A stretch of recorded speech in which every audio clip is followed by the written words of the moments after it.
welcome sa aton programa Action Legal. It's Sunday, mag-upod kita sa isa ka oras. Ang istoryahan naton ang request sa aton to discuss the status ng barangay and SK election sa 2026 because may mga proposal of another postponement. Ang istoryahan naton. I know iban dara sa inyo is no tawag dyan excited na, no? Iba nagakulo kampanya na, nagatiyog-tiyog na, nagapangatag na tubig, nagapangatag na kape. Nung iba naman nga mga incumbent, nagapangamuyo nga ma-postpone for another 6 months. Kaya muna ang proposal. So, istorya naton, no? Ang status. Ano subong ang panindugan sa Malacañang? May bill na bala na file para i-postpone. Anong panindugan sa iban nga mga senador, mga congressmen, no? Kag anong status kag preparation sang COMELEC. We will also discuss ang timeline, no? Nga kung may ara proposal nga i-postpone ang October 2026 nga barangay and SK election, makaya pa bala sa nabilin nga panahon. Basically, from today, may mga 6 months to go ang nabilin para mabalay kung may ara gimang proposal nga i-postpone ang barangay election. So importante subong ya aton istoryahan anong aktual nga mga status, no, informations para may basihan kita sa aton diskusyon. So I know tanan excited na dira. So please like and share. Pwede nyo gid ma-share o matag ang aton mga pinalangga nga mga kauturan, no? Especially mga nagaplano magpadalagan sining barangay and SK elections. So ayo makabulig kita bathag kay iban subong medyo na muna nambal ko bala. Ang iban nga ready na medyo duga alang-alang pa kay base nanay ka mas stop ta anay pangampanya, mas stop ta anay tiyog-tiyog kay magasto, no? Basi mawadaan kita kung maabot na gid ang barangay election. Ang iba naman niya nagapangamuyo ang mga incumbents, especially mga last termer, no? Yawat pa nga may additional sila nga 6 months for additional nga term sang ilang nga pagserbisyo o tenure na while they are holding public office. So share nyo ha para may istoryahan naton. So very important nga may balaan naton, no? By the way, mayong hapon dira sa inyo nalipat nako mayong hapon dira sa Bilog nga Negros nga nagatan-aw sa aton, Bacolod City, and mabatian man kita sa Panay, sa probably sa Guimaras, mabatian man kita sa Bilog nga Kalibutan tungod sang aton Facebook account, no? So sa mga kauturan naton nga nagapamati sa ila radyo, I was informed nga wala kita gali subong Facebook Live. But I will be sharing this recording sa aton Legally Yours PH nga Facebook page. So ang iba niya nga wala nagapamati sa radyo, kay iba niya ara na lang sa ila cellphone. So pwede nyo gid ma-replay ang aton video through our Legally Yours PH nga Facebook page. So, hindi kita magpadugay because we only have 1 hour. So, dili kita proceed. Anong panindugan sang Malacañang regarding sa postponement? Okay? May ara kita nga nabaton nga balita, I think, from the Presidential Communications Office, no? Nga ang Presidente Marcos is open to proposals to postpone anew the 2026 barangay and Sangguniang Kabataan elections. If, ang reasoning sa Malacañang, if it would benefit the country. Okay, Malacañang said, noting that the move could save the government around 16 billion. Amo na ang hambal sang Malacañang, no? But anyway, karo istoryahan ta, no? Ang sabat naman sang iban nga mga senador diri. Okay? So according sa Presidential Communications Office, open ang aton presidente nga i-postpone. Sa ila pananaw ang makasave 16 billion pesos. Well, ang taon naton ang panindugan sa iban.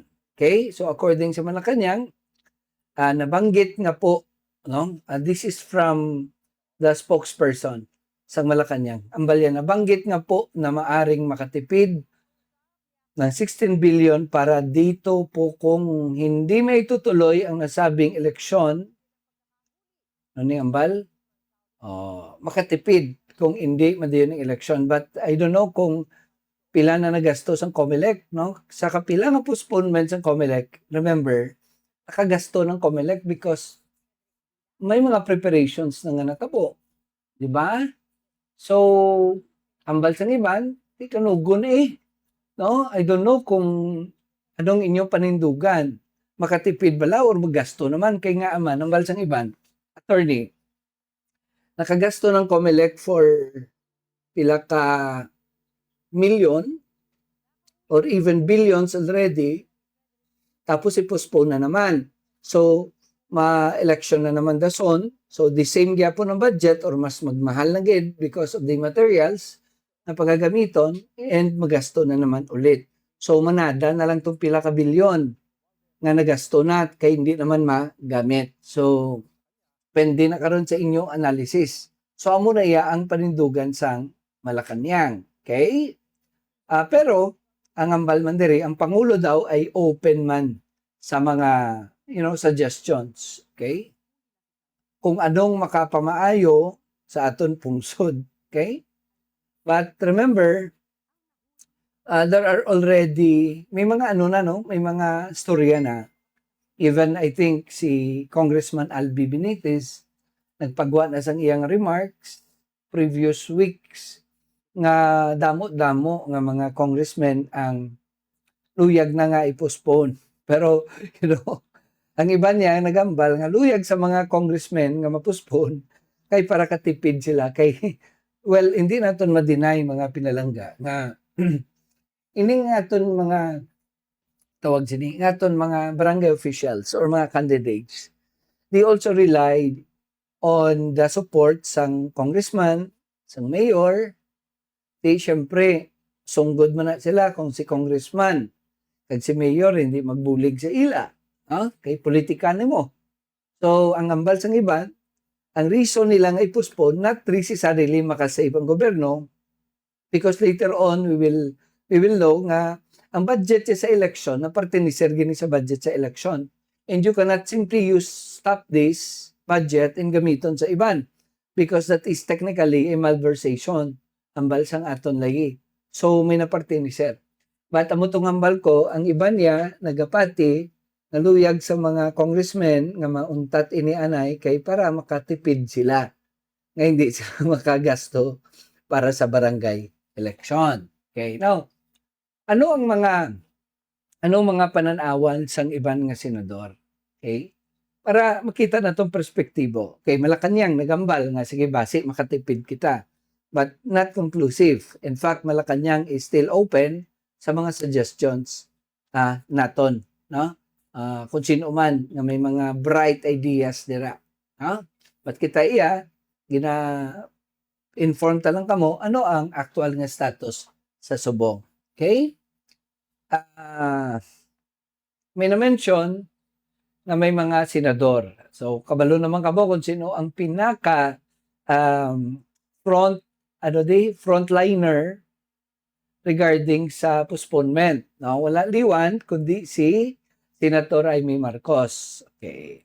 So, as an information, sang April 26, I think, si Senator Amy Marcos nag-file sang bill para i-move o i-postpone ang November 2026 barangay election and SK election sa October 2027. Wow, kalipay gini, malawig-lawig, no? So instead of ang ini nga bill ni Senator Amy Marcos nga na-file niya na nagasaylo sang November 26 o 2026 barangay and SK election to October 2027. Okay?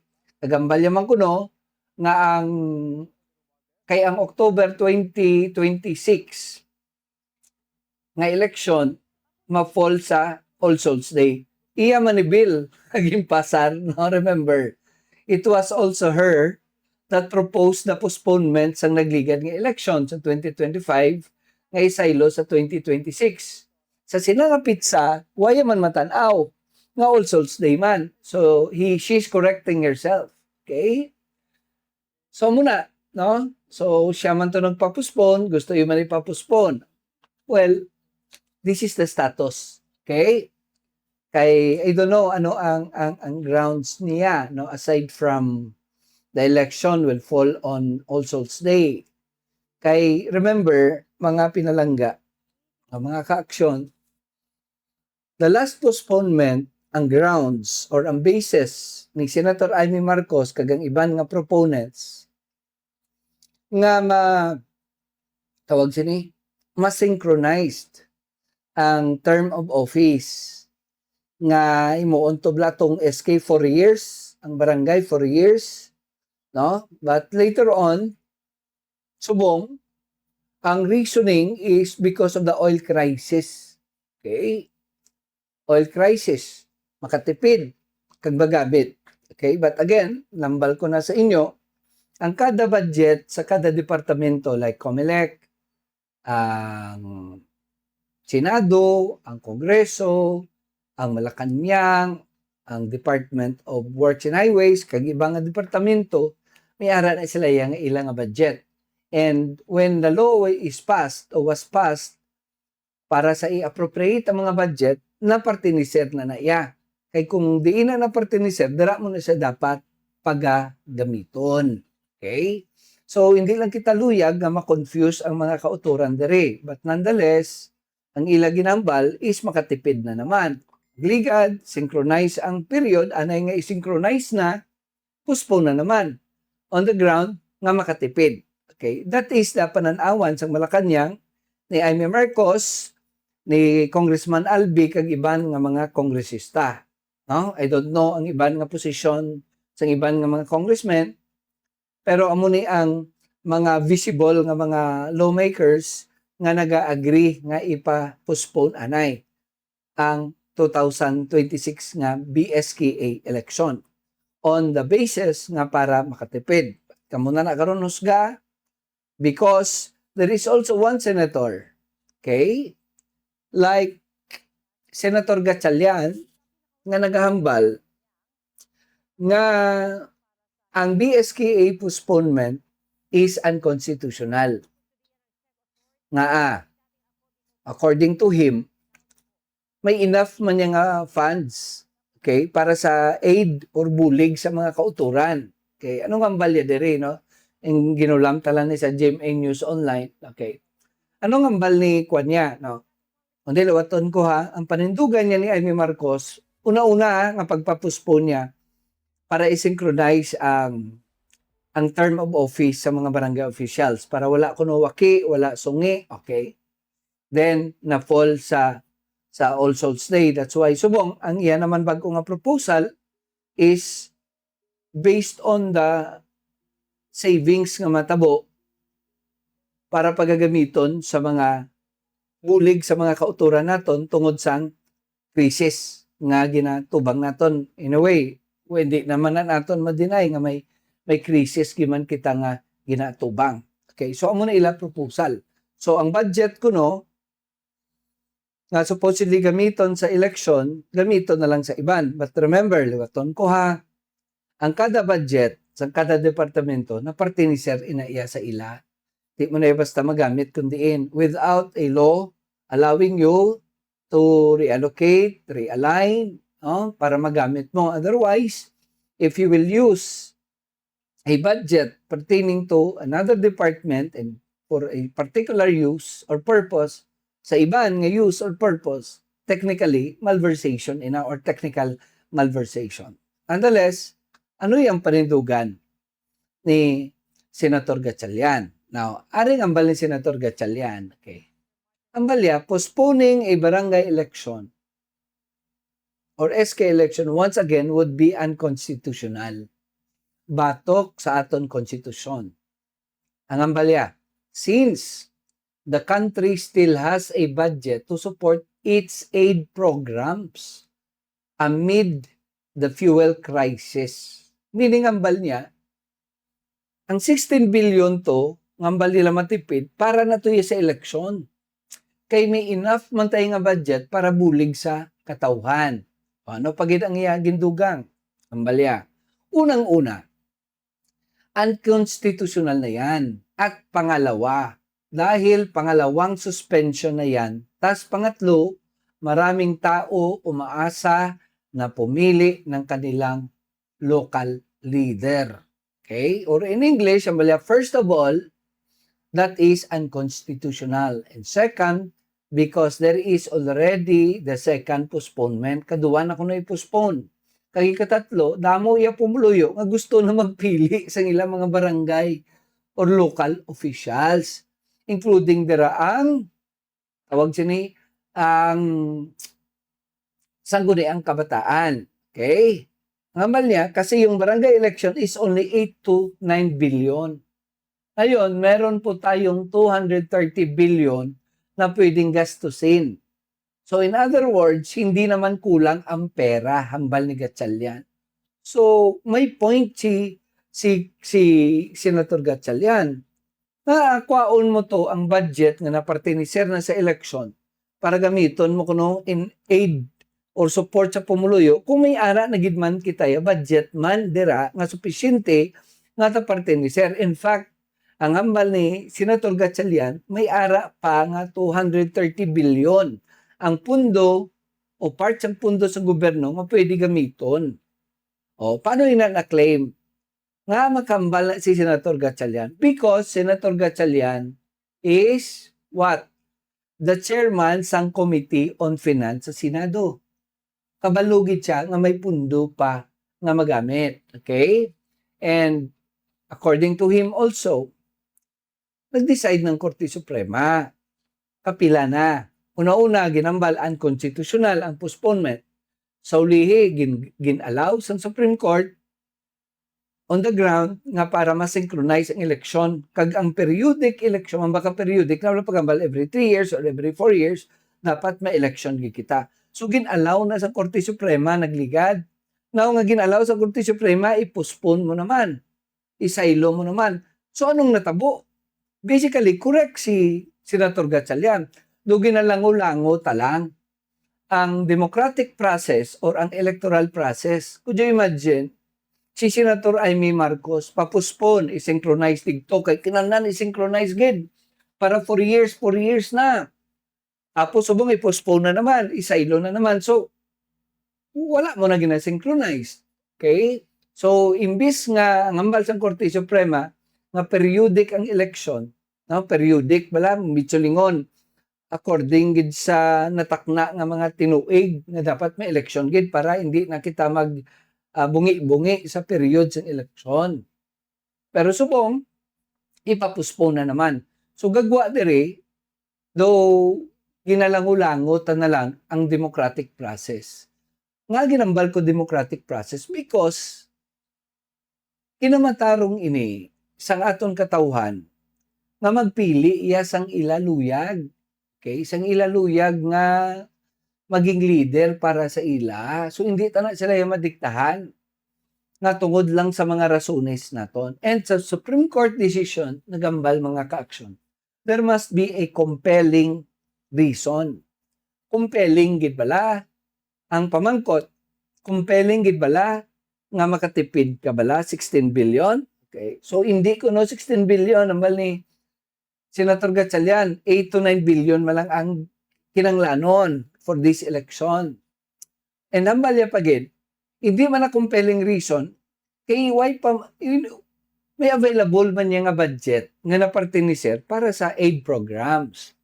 Kutsulingon, ang iya sang Comelec ila na sa eleksyon na para na sa pagpili sang tao sa ila leader. Ang party sa bulig sa mga kauturan, may sariling budget man na siya. Now, compelling reason ba na o hindi?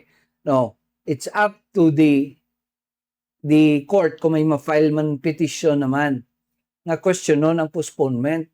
Nabalaki sa ginalabo na lang, labo-labo na kay di mo na maintindihan. Si Amy Marcos, di mo na maintindihan ang panindugan. Ano ni Bla? That's why ang balsang iban, ano ni grabe nga pamulitika. Para lang pamulitika. Makatipid, pero ang balsang Senador Gatchalian, hindi man kinanglan kada magtipid kay budget niya para da. Kay ultimately, to be honest, mga ka-action. Ultimately, example taguon ko ang kwarta, so bumiara ko 100 pesos for example. Ang 100 pesos ko for example, ibakal ko na dapat bugas subong adlaw. Okay? So ang balong ko anay, hindi ko na magkaon subong para matipid ko ng shin. Ining shin. Okay? Sulod ko sa bulsa ko, pero buwas, mabakal ka mangyapon bugas. Makaon ka mangyapon, the same way. Puspon mong eleksyon subong, buwas may eleksyon ka mangyapon. So, nung matabok pa, mo mangyapon ng shin. Ibakal mo mangyapon, gamiton mo mangyapon. So, paano ka makatipid ra? Okay, so muna ang pananawan ni Senator Gatchalian. No? Muna ang mga kauturan, no? Karon, no? Gin-present ko lang anay subong sa inyo ang mga nanuhay-tuhay nga posisyon. And I know maka-formulate mga mo sa inyo nga pananawan kung pabor bala ka mo nga i-postpone ang eleksyon. Nagapati bala ka mo nga may compelling reason, may basihan bala sila on the alleged nga makatipid sila, no? Ibalik ko na sa inyo mga ka-aksyon. Importante maging maalam kita, no? May ara kita basihan sa aton mga desisyonan. Okay, karon sa aton pagbalik, no? After sa aton commercial break, istoryaan taliwat. Ano ning ginatawag na compelling reasons kangambal sang Korte Suprema. And at the same time, istoryanta ang timeline. Okay, granting nga may compelling reason, magka-compelling, may basihan gid, dapat gid patihan. Ang pamangkot next, kaya pa bala? Okay, kung lang taon nato ng eleksyon sa dapat sa ano na no? Ang eleksyon dapat kung isipon naton sa November na. So ano na kita nga pizza? May, June, July, August, September, October. Basically, 6 months na lang nabilin. From today. So next naton nga istoryan, aside to sa mention ko, anong ambal sa Korte Suprema nga compelling reasons, kaya pa bala? Mahingagaw pa bala? Para makambal kita ay mamunong na lang kita kag hindi na magatiyog-tiyog ta mga kauturan ta kay total mapuspon malang gyapon. So istoryanta ang practicality, ang timeline, dugay-dugay kung kaya pagid bala. No, from the time nga nag-file na bill si Senator Amy, malabot sa Senado, pirmahan sa presidente or mapas na siya into law o malapsed into law. So lang taonan aton karon dugay-dugay sa aton pagbalik. Istorya naton ang parti sa posibilidad sang another postponement sang barangay NSK elections. Gin-discuss ta gina ang posisyon sang Malacañang nga pabor because for them para makatipid, no? Makatipid ang tawag ni ang gobyerno more or less mga 16 billion. Okay?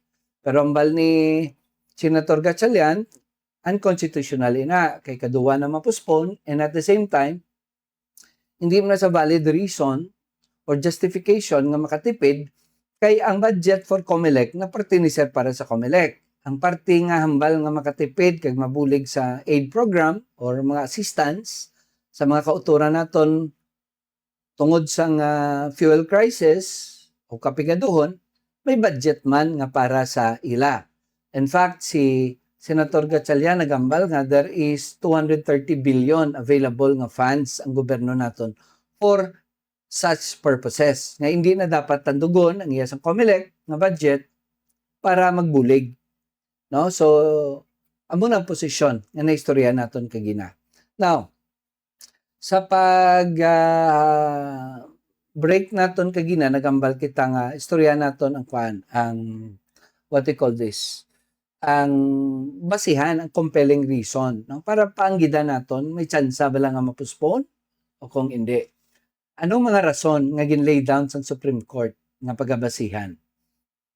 And also, istorya naton ang timeline, ang period. Kaya pa bala? Malabutan pa bala? No? Kay ti na-mention ko na kagina, more or less, 6 months na lang ang nabilin before BSKA 2026. Naka-prepare ng COMELEC, may mga printings na. In fact, base billions na ang nagastos ng COMELEC for BSKA 2026. Okay? For election sa supposedly sa October or November. Okay? So, ano yung hambal sang Korte Suprema? 'Di ba? Kadumdum naton ang una nga postponement gindeclare sa Supreme Court unconstitutional. Ang ikaduwa, ang recent nga postponement, no, nga law nga ginpass sponsored by Senator Ivy Marcos, ginalaw na sa Korte Suprema sa rason nga para ma-fix gid ang term, no, sang mga bag-o nga mga tawag sini nga mga barangay and SK officials, no, nga gin-adjust sang Kongreso from 3 years to 4 years, no? Ang SK 4 years man pero no re-election. So gin-allow sang Korte Suprema na lately, no, because of that reason. Now, balik kita, no, sa ginhambal sa Korte Suprema sang gin-declare niya unconstitutional ang una nga postponement. Pero basically na-postpone na to yung election kay delay na ang desisyon sa Korte Suprema. Ang nagambal Korte Suprema kay lapit na lang ang election during that time sang 2023 I think nga ruling, dayon na lang ang postponement or ang election. Okay? Anong ambal sa Korte Suprema? Ambal sa Korte Suprema, the court found it imperative to set forth guidelines and principles for the bench and bar. Meaning, ang Korte Suprema nagbutang guidelines para basihan, no, sang korte kag sang mga abogado, kag sang publiko man at regard sa postponement sang eleksyon. May criteria ginambal ang Korte Suprema. Okay? Isa-isahon naton. Una, ambal sa Korte Suprema, the right of suffrage requires the holding of honest, genuine, regular, and periodic elections. Thus, postponement of the election is the exception. So, ambal sa Korte Suprema, dapat dayunon gid ang mga eleksyon. Ang kinamatarong sang tao sa pagbuto kag pagpadalagan sang isa ka honest kag genuine and regular election among general rule kag ang pagpapuspone among exception. Kumbaga ambal sa Korte Suprema, kung pwede pa lang hindi mapuspone, hindi gid pag-ipuspone. Now, kadua, the postponement of the election must be justified by reasons sufficiently important, substantial, or compelling under the circumstances. So naglay down ang Korte Suprema diri sang criteria o basehan. Una, ambal sa Supreme Court, kung i-postpone or ang postponement dapat intended to guarantee the conduct of free, honest, orderly, and safe election. Kung i-postpone mo gid man, example, kay magarot, may gira, ti hindi gid maka-election sang tawag na isang matawhay kag honest nga election tungod sa may mga pamahog. So, pwede ma-postpone kung may mga circumstansya nga naga-prevent sang sini nga mga election. Kung hindi safe ba lang election, pwede ma-postpone. Kadua, the postponement must be intended to safeguard the electorate rights of suffrage. Now, ang pagpapuspon kuno dapat ang intention sina nga maproteksyonan ang kinamatarong naton sa pagbutar. Kay kung hindi amo ina ang purpose, ti mabayular ka sa criteria sang Supreme Court. Okay. Katatlo, ang pagpapuspon must be intended to safeguard the fundamental rights of the electorate or such other important, substantial or compelling reason that necessitate the postponement of the election, necessitated by public emergency, but only if and to the extent strictly required by the exigencies of the situation.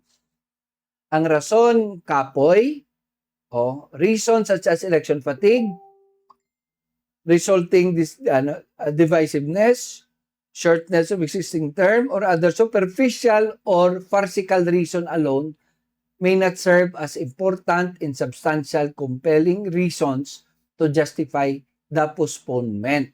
Okay, so madamo ining ginambal sang Korte Suprema, but ang klaro diri ang sa Korte Suprema, kung ipa-postpone giman, dapat may basihan gid. No? Hindi pwede nga ti kay kakapoy na may nag-eleksyon lang kita kagapon, subong may eleksyon naman kita, hindi na pwede. Mambalikaw nga, pero sinangambal, nga makatipid. Okay? Ang pamangkot, compelling reason ba lang makatipid?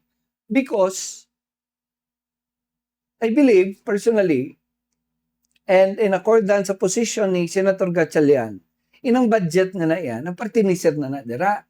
So, I think wala sang compelling reason on that point ngay postpone mong election para katipid ikaw. Because again, napartinisir na siya nga budget. So, amo nangambal sa Korte Suprema, among others, no?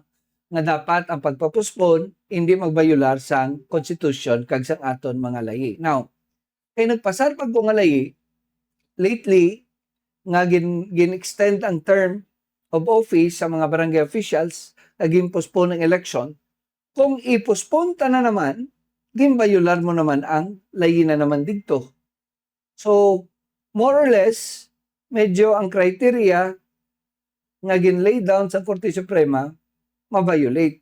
And that is maybe the reason or reasoning ni Senator Gatchalian. No, ngambalya nga kung i-postpone mo naman nina, mabayular ka sa Constitution kag sa aton layi because remember, right to suffrage, right sa tao nga magbuto kang magpapili. Karon kung i-postpone mo, paano na lang na? No, example, kung may mga tanda na doon, especially sa SK, sa SK, may ara lang limitation ang edad sa pagpadalagan. Karon, may ara gusto magpadalagan sa sininga eleksyon. Tapos i-postpone mo after 6 months.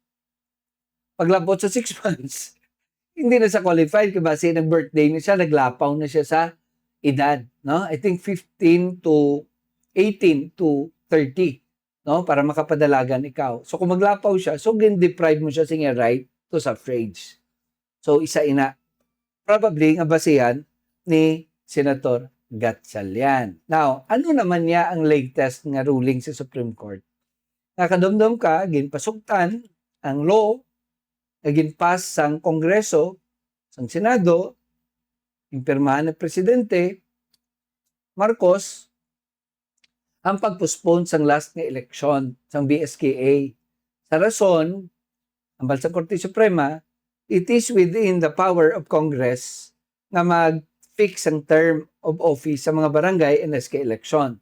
So klaro ina, constitutional ina, kag authority ni asang Kongreso na mag-fix ang term.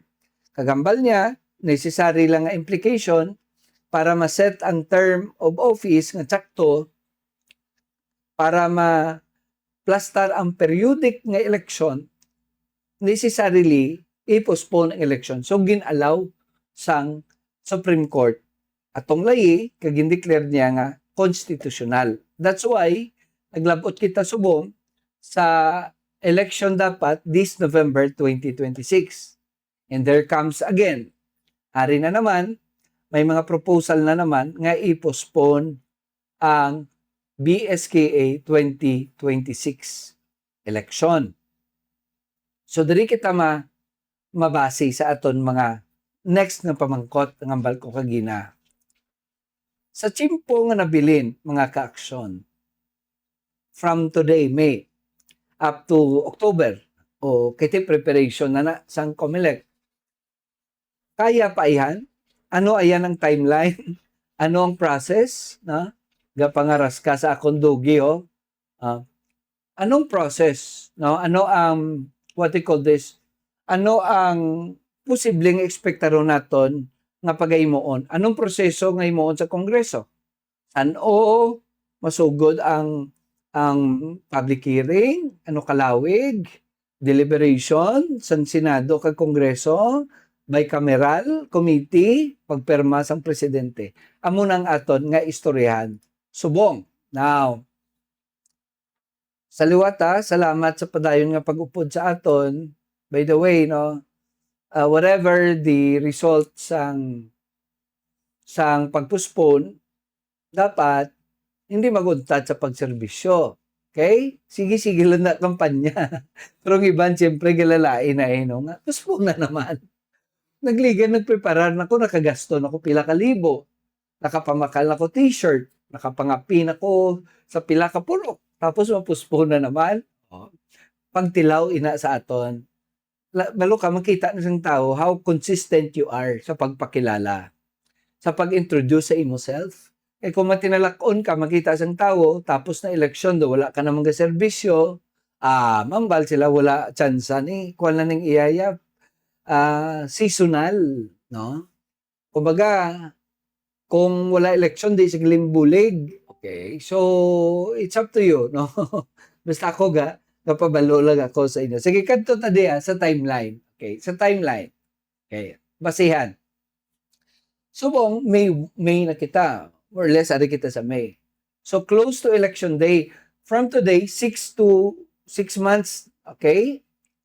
Before election na lang. So, at this stage, halos ang tao gatiyog na ni, no?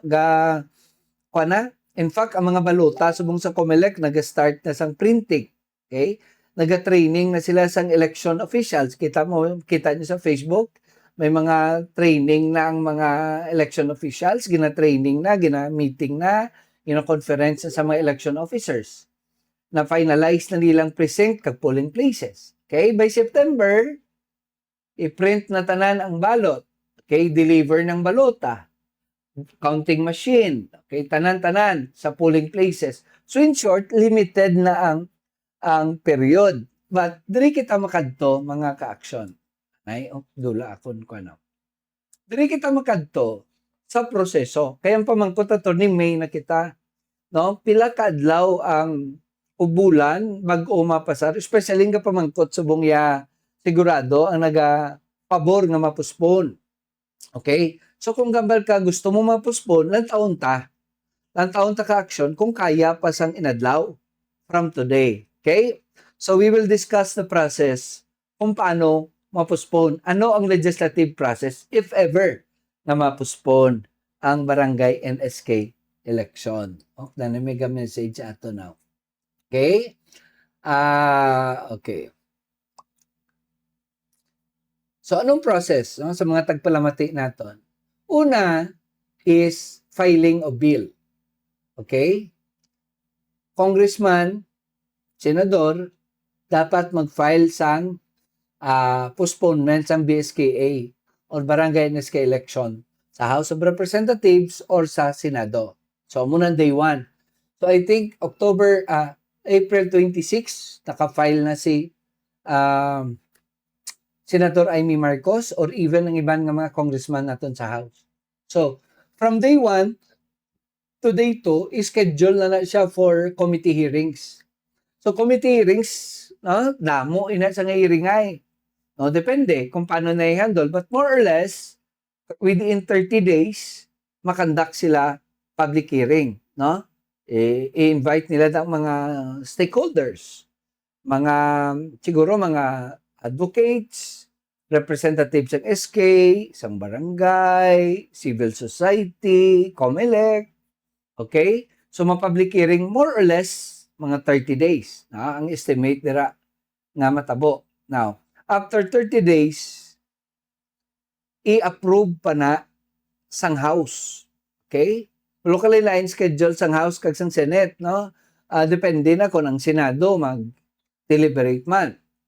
But probably, kung may counterpart nga bill, may bill sa Congress, sa House, may bill sa Senate, so, because lauto nilang tsimpo mo, otherwise, madayon gid ang election. Okay? So, another 30 days. Pag-approve sa House, probably another 30 days or more. Because, tandaan natin, unless certified by the President as urgent, they have to undergo the first reading, the second reading, and the third and final reading. Okay, so may proseso inadara. So, unless is certified, sang Presidente is urgent, mapadasig na. Kung hindi, they have to undergo the first, second, and third reading. So more or less, another 30 days. So that is 60 days na, more or less. Pero kung na niya, rough estimate lang ni naton. Because remember, damo-damo man may ginaobra ang Kongreso, may impeachment pa sila, okay? So masabay na karon. No, but of course, they can put that in a different agenda. Okay? So next, approval. Okay? Man, kung na-approve sa House, dapat may approval man sa Senado. And more or less, mga counterpart niya bills will add another 30 days. So 90 days na nakaon. And why dira gatapos? Kay kung may version, let's say na passed on final and third reading sa House, kag sa Senado na pasar man nilang version sa ilang bill or propose nila nga law of postponement, on postponement, may bicameral committee conference pa na, may representation sa Congress, sa House, kag sa Senate, pungko na sila para i-reconcile nila ang version sa ilang bill. No? Basi may lain dara nga version para isahon na lang nila. Meaning kung may diferensya dara sa date, diferensya sa provisions, i-ariglohon na nila. So that will take another 10 days to 20 days. So another 110 days. And then, kadto sa presidente. Kay kung na-reconcile na sa bicameral conference committee, ining bill, isubmit na nila ang ginatawag nga enrolled bill. Na-enroll na ang bill and then isubmit sa presidente for it to be signed and become a law. Pirmahan sa presidente or ipalaps ang presidente to become a law. So more or less, ang pinaka-rough estimate is 120 days, more or less. That's the process. Unless ang balko, i-certify sa presidente urgent, but I don't think, personally, paano mo na i-certify urgent kay wala man na urgency? In fact, ang baling iban, this is farcical, whimsical, at lang ang baltagina kay pamulitika para katipid si congressman, para katipid si mayor, so ipapostpone nila. So there is no reason for the president to certify it as urgent. And therefore, makaon gid hindi magnubo 120 días. Minimum. So isipon naton, i-divide naton into 30 days, 120 days, that's how many months? That's more or less 6 months. 4 months. Okay, 4 months. Minimum ina. And remember, ang election, kung lang taon natin, from today, matabo na siya. Isipon ta, May, June, July, August, September, October, basically 6 months man. So there is a leg room of 1 to 2 months nga bantayan naton kung mapuspon gid man ang election o kung hindi. So it's a process, mga ka-aksyon. Diba? I hope na klaro nato na.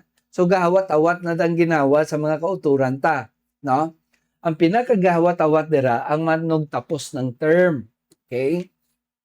Siyempre, matapos ng term mo, hindi ka na pwede kapadlagan. Hindi ka na kapadlagan, kung may extension pa 6 months, so hallelujah. 'Di ba? Pabor sa imo. Tapos ikadua, siyempre, excited man dira ang nakapreparar na. Naka-organize na, naka-meeting na, nakapangamusta na, nakapangatag na tubig, nakapangatag na kape, no, nakatiyog-tiyog na, tapos mapuspon pa. Di ba? So lain-lain, no. So munang mga ekspektaron naton mga ka-aksyon. So ano sa inyo? No, sa ato na istoryahan. Kamo bala pabor nga i-postpone ang eleksyon? Nagapati bala kamo nga justified ang postponement liwat sining eleksyon? Or gusto nyo na nga magpili na gid sang inyo leader sa barangay? Walo kamo kung nakita nyo ginang hambal sang Presidential Communications Office nga ang presidente open nga ma-postpone. Siyempre, kaysa kapagpati nga makatipid. Okay. Pero gambal sila, open man sila sa panindugan sang pumuluyo. Amo na very important mga ka-aksyon. Kung may ara ka mo opinion o panindugan, pabatsyag ka mo, miski post ka mo sa Facebook dara, intra ka mo da sa mga pool, sa mga surveys. Okay? Para mabalaan sa Malacanang kung indeed pabor ikaw o kung hindi nga i-postpone ang eleksyon. Okay? Pabalon tang presidente, pabalon tang Malacanang, pabalon tang COMELEC, pabalon tang Senado, ang House o ang Kongreso sa aton matutuod nga panindugan. Okay? Pero ako ya personally, ano yang akong opinion? Ang ako niya opinion is dapat dayunon na ang barangay NSK election sining 2026. Balo ka mong kung Una, nagasang-ayon ako sa panindugan ni Senator Gatchalian. Kay, ang budget for COMELEC for election, nagparte ni Sir na iya para sa iya.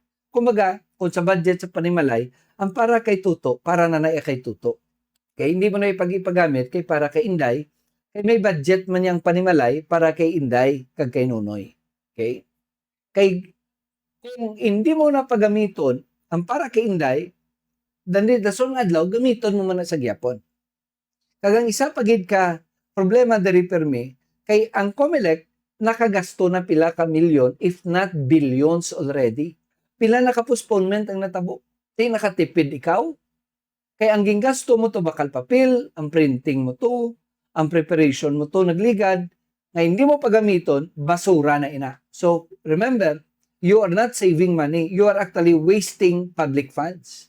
And most importantly, you are defeating the right of the people to suffrage. Ang rights ng tao nga magpili is ang ila leader accordingly. And within the period of time, nga gambal ang aton constitution, kaglayi, nga dapat may election na. Because selecting our leaders is a democratic process. Kung kwaon mo na sa aton, because kay gusto lang sa mga congressmen, kag mga senador ipapuspon, that is not only unfair sa iban nga may luyag nga magpili leaders, but that is in fact unconstitutional and illegal. So amo na yang akon panindugan. Kumbaga, eleksyonon na kung dapat eleksyonon. Let the people decide. Okay? And kita nga pumuluyo, when we decide, choose the best answer. Pili man kamo sang angayan, hindi tungod sang piso nga yampol sa inyong agtang. Kay nang piso, agi lang ina. So wala na kita tsimpo mga pinalangga, kay pangot na kita sa aton oras, kay isa lang kita ka oras, I hope nga nakahatag kita gamay nga kinaalam sa inyo. Kag kita-kits kita next Sunday, same time, same radio station, dari sa Action Radio Bacolod. Sa liwat ining inyo utod, Attorney Cesar Biloria Jr. No? In the name of my Father, nga ana na subong sa langit, no? Nagapasalamat ako sa inyo padayon nga pag-upod sa akon. In memory of my Father. Salamat, and God bless us all. Bye-bye.